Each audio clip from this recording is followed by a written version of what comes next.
हाल ही में एक survey report सामने आया है। ग्लोबल फायर पावर्स एक इंटरनेशनल ऑर्गेनाइजेशन ने पूरी दुनिया के 145 कंट्रीज के को मिलिट्री स्ट्रेंथ या उनके मिलिट्री पावर को 60 फैक्टर्स को नज़र में रखते हुए उसको मेजर करते हुए एक रैंकिंग लिस्ट जारी की है, जिसमें ग्लोबल फायर पावर्स ने यूएस को टॉप मुकाम दिया। कहा कि यूएस की जो मिलिट्री स्ट्रेंथ है दुनिया में सबसे ज़्यादा पावरफुल अगर किसी कंट्री की वो मिलिट्री है तो यूएस की है, अमेरिका की है। और उसके बाद जो दीगर नाम है, अमेरिका नंबर 1 है, Russia, China, India, south Korea, United kingdom, जिसे ब्रिटेन कहें, जापान, तुर्की, पाकिस्तान और इटली। इस सर्वे में एक अहम नुक्ता हम सब के लिए ये है कि इंडिया 4th पोजीशन पे है और पाकिस्तान 9th पोजीशन पे है। और अब ये मिलिट्री स्ट्रेंथ की रैंकिंग को देखने के बाद अब हम और आप, बल्कि आज से नहीं बल्कि एक अरसे दराज से, सदियों से जो है हम और आप जानते हैं कि जिस तरह दो आलमी जंगें हुई, टू वर्ल्ड वार्स हुए, वर्ल्ड वार 1 और वर्ल्ड वार 2, जहां पर यूएस भी एक तरफ अपने एक ग्रुप के साथ में था, ये कोशिश करते हुए कि वो अपने आप को एज ए सुपर पावर दुनिया में एस्टैब्लिश करें। अब उसके बाद अब कहीं ना कहीं यूएस, हम सभी जानते हैं कि यूएस ने अपना लोहा मनवाने में कामयाब हुआ। लेकिन यहाँ दो बातें हैं। यूएस को एक टॉप मुकाम हासिल है, यूएस की मिलिट्री स्ट्रेंथ बहुत ताकतवर है, लेकिन वहाँ एक उस बात को भी हम न भूलें कि कोविड जैसा जो कोरोना वायरस जो 2019 में जब आया था, तो सब में ज़्यादा हेल्थ इश्यूज या हेल्थ क्राइसिस अगर कहीं नज़र आया तो वो यूएस ही था। तो अब न्यूज़ में ये बात चली कि वो ताकतवर ज़रूर था, लेकिन वहाँ के जो फॉर्मर प्रेसिडेंट थे उन्होंने भी मीडिया में आकर ये बयान दिया कि पूरी दुनिया में अगर हेल्थ पर अगर कोई सबसे ज़्यादा खर्च करते हैं तो वो यूएस है, लेकिन उसके बावजूद भी यूएस एक फ्लॉप और नाकाम कंट्री साबित हुआ कोरोना वायरस के उस वबा के दौरान। लेकिन अगर बात करें तो यहाँ यूएस एक टॉप पोजीशन में है, जहाँ वो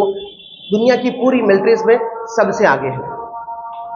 और अगर हम और आप ये भी जानते हैं कि यूएस जब से उसकी बका है या जब से वो भी है, बड़ी मुश्किल से 20 से 25 या 30 साल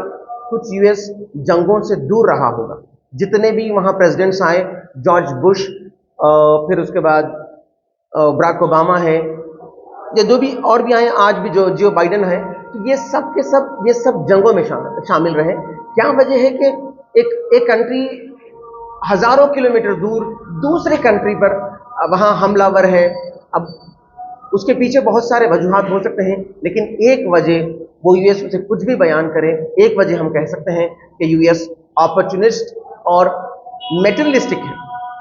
उसको वहाँ के उस कंट्री के रिसोर्सेज से ज़्यादा मतलब है, उसको वहाँ के बिजनेस से ज़्यादा मतलब है। और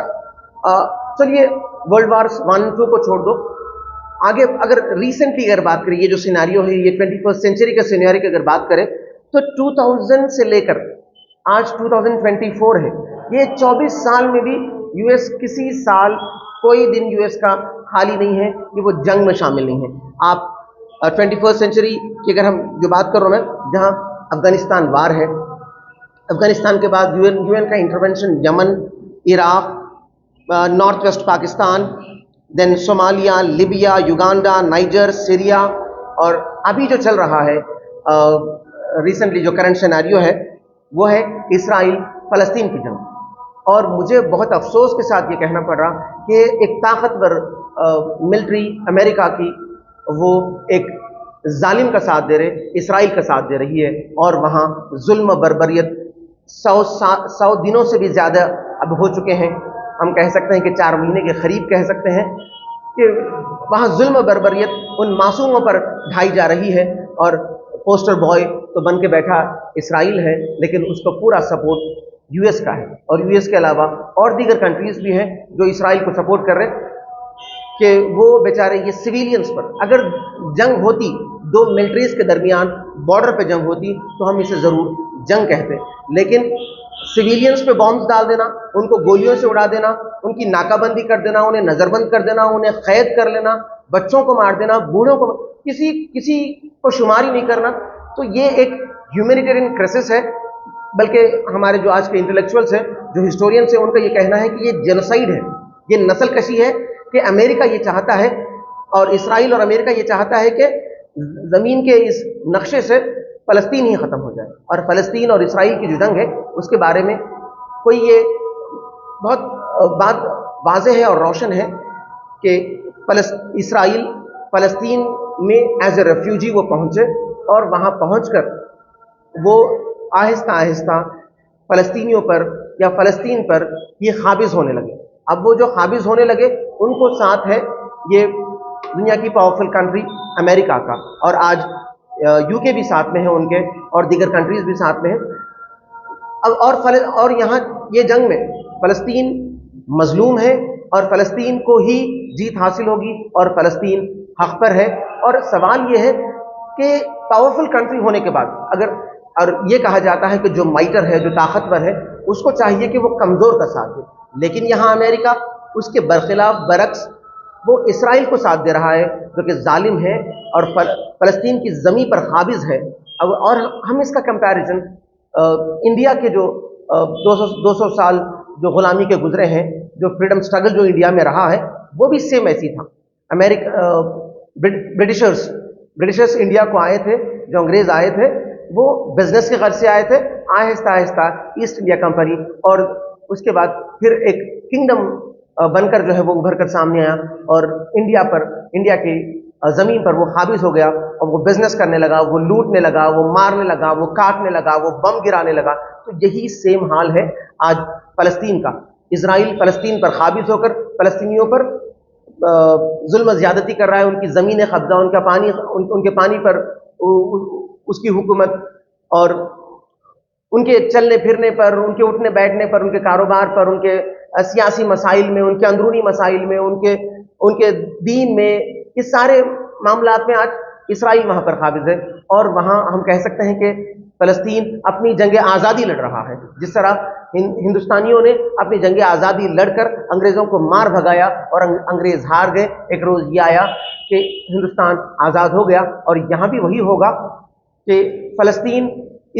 अब ये जंग लड़ते हुए बज़ाहिर हमको नज़र आ रहा कि फ़लस्तीन अभी बहुत कमज़ोर है, फ़लस्तीन के पास कुछ भी नहीं है। लेकिन मैं यहाँ जो जिक्र करा अफ़गानिस्तान का, आप वहाँ देख सकते हैं कि अफ़गानिस्तान में 20 साल कुछ अमेरिका तालिबान से लड़ता रहा, और आखिर में जीत तालिबान ही की हुई, और तालिबान ने अपना लोहा मनवाया। आज वो अफ़गानिस्तान के हैं, वो वहाँ एक सेल्फ रूल है, और वो अपने मुल्क को वो लोग अपने तौर पे चला रहे हैं, और आज बिल्कुल उसको दुनिया ने कबूल ही कर लिया, और अमेरिका को वहाँ हार का मुंह देखना पड़ा। तो यहाँ भी वही होगा, फ़लस्तीन और इसराइल की जंग में फ़लस्तीन जीतेगा और इसराइल हारेगा, और उसको साथ देने वाले यूएस, यूके और दीगर कंट्रीज़ ये सब हार का मुंह देखेंगे। बज़ाहिर है कि ताकतवर है, लेकिन यहाँ ताकतवर हारेगा और कमज़ोर एक रोज़ जीत कर उभर कर आएगा। शुक्रिया।